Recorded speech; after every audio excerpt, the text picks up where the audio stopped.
Are you easily distracted that being productive in your business is a struggle? Do you feel that whatever you do and no matter how long you work, you still can't get your tasks done as scheduled? Are you always physically and mentally tired, stressed, unable to focus, and often cranky? If so, you are in the right place because in this video entitled 4 Simple Tips to Be Productive in Your Business, you learn how to focus more, accomplish more in less time, have a balanced life, and still have a successful growing business. Now, before we dive into our lesson, let me first tell you Kathleen's story.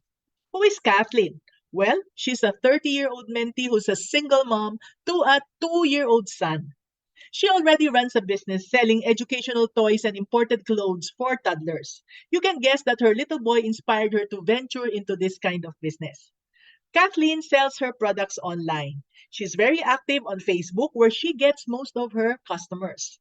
When she decided to widen her network by looking for resellers, she got busier than ever. And having a toddler wasn't easy for a single mom juggling her business. She wanted to make sure that supplies were enough. And so she would do her best to answer all inquiries from people who wanted to try reselling her products. And just like any other solo entrepreneur, Kathleen would be busy doing the follow ups, creatives, customer service, inventory, etc. And even though her mother lives with them to help take care of her son, she still had lots of tasks to do. Very often, her mother would complain that she's too busy with her business and that she had limited time to play with her son. Another problem is that when she has things to do, she would easily get distracted from the constant notifications on her phone to a son wanting his mommy's attention. Mommy, mommy, let's play. Mommy, mommy, look, oh. Sometimes she couldn't help getting annoyed, and when she's on the phone, she would lose track of time. It was hard for her to focus. Now, fearing that she might not be able to meet the demands of her business, Kathleen decided to do something about it.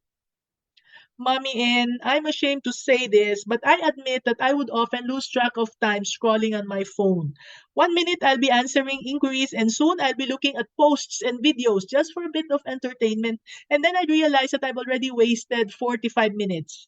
I'd feel guilty for being unproductive. I'm sure you can relate with Kathleen. Why do we get distracted? You see, we usually get distracted when we're tired or stressed. Do you know that distractions are actually our way of coping? Now, in Kathleen's case, she realized that she was doing the work of more than one person. This made her exhausted and stressed most of the time. Mommy, and I know what I'm supposed to do, but the problem is that I can't bring myself to do it. All I want is to do them right away so I can enjoy more free time. So I asked Kathleen, other than other online distractions, do you find yourself doing any of these typical time wasters for business owners like constantly checking emails or private messages, multitasking, interruptions, pleasing everyone? And she replied yes to all these. Now, how do we let go of the things that don't help us get our tasks done? Is time management the answer? At first, she thought that improving her time management skills would do the trick, and that's what she did. Kathleen even downloaded apps that will help her manage her time better. But still, she didn't have the discipline to be more productive. If I can't manage my time, then what else should I do? She asked in exasperation. Many of us have the same problem, right? As they say, time management is the effective use of our time to get our tasks done on schedule. From experience, time management is usually not the problem. It's also not the solution to being productive. You see, we cannot manage time.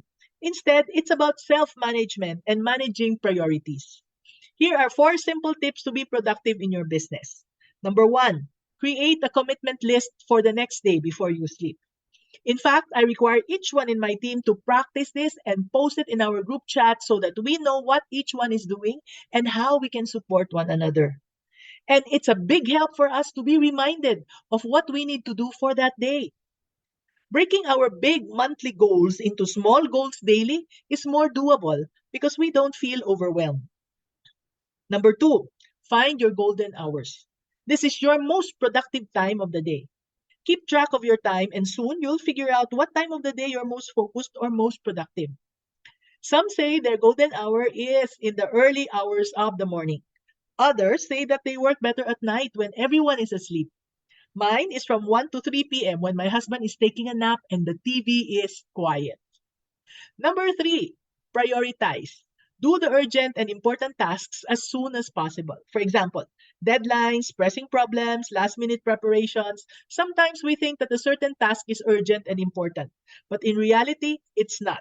You can save that for another time or another day. Number four, delegate. Now, if you did all of the above and still things are not working for you, you may be doing the work of 10 people. When your business grows, you need to bring people in. Kathleen tried all three tips. It took her time to develop the habit, and she became more productive. But before long, she decided to just delegate. She decided to hire a part time virtual assistant to help her with product posting and inquiries. And Kathleen now enjoys helping resellers and selling more of her products. Even if she's busy, especially during mornings, she still manages to spend more time with her son when she's free. This is Mommy and your Mommy Negosyo saying, be business minded, Pinoy.